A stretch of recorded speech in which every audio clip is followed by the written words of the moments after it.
প্রাথমিকে শিক্ষক নিয়োগ দুর্নীতি মামলায় নির্দেশ দিলেন বিচারপতি অভিজিৎ গঙ্গোপাধ্যায়। আজকের যে বিচারপতি অভিজিৎ গঙ্গোপাধ্যায়ের এজলাসে মামলা ওঠে, সেই মামলা নিয়ে একটি গুরুত্বপূর্ণ আপডেট উঠে আসছে।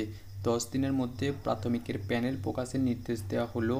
প্রাথমিক শিক্ষক নিয়োগে যে 2016 সংক্রান্ত একটি মামলা, প্রাথমিকের শিক্ষক নিয়োগ নিয়ে 2016 সালের যে নিয়োগ মামলা ছিল, সেই মামলার পরিপ্রেক্ষিতেই এই নির্দেশ আজকে দেওয়া হলো। 42,949 জন প্রাথমিক শিক্ষক নিয়োগের প্যানেল 10 দিনের মধ্যে প্রকাশ করা কথা বলা হলো আজকে কলকাতা হাইকোর্টের বিচারপতি অভিজিৎ গঙ্গোপাধ্যায়।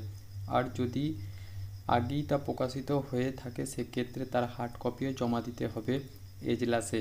বুধবার 2016 সালের প্রাথমিকের শিক্ষক নিয়োগ সংক্রান্ত মামলার শুনানি ছিল হাইকোর্টে। সেইখানে মামলাটি ওঠে বিচারপতি অভিজিৎ গঙ্গোপাধ্যায়ের বেঞ্চে। 2016 সালে টেটের প্যানেলে একাধিক বিতর্ক জর্জরিত হয়ে গিয়েছিল সেই মামলাটি। সেই মর্মে কলকাতা হাইকোর্টে দায়ের করা হয়েছিল সেই মামলা। সেখানে 42,949 জন প্রাথমিক শিক্ষকের প্যানেল প্রকাশ করা হবে আগামী 10 দিনের মধ্যেই, এমনই নির্দেশ দিল। এর আগেও যদি প্যানেল প্রকাশ হয়ে থাকে, সেই 42,949 জনের যদি থাকে, তাহলে সেই সমস্ত হার্ড কপি এবং সফট কপিও কিন্তু বিচারপতি এজলাসে বা বেঞ্চে জমা করার নির্দেশ এখানে দেওয়া হয়েছে। 2014 সালে যে প্রাথমিক টেট পরীক্ষা হয়েছিল, সেই পরীক্ষার ভিত্তিতে 2016 সালে প্রাথমিক শিক্ষক নিয়োগ করা হয়েছিল সেই 42,949 জনকে।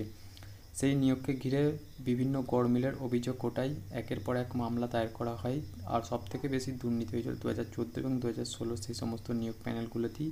তাই সেইগুলো নিয়ে আগামী দিনে নতুন করে 42,949 জনের যে প্রাপ্য তালিকা, কিন্তু আগামী 15ই জানুয়ারির মধ্যে সেই মামলাটি পরবর্তী শুনানির জন্য উঠবে এবং তারই মধ্যে যে প্যানেল প্রকাশের নির্দেশ, সেই প্যানেল প্রকাশের নির্দেশ অনুযায়ী সেই প্যানেলের নাম দেখতে চাই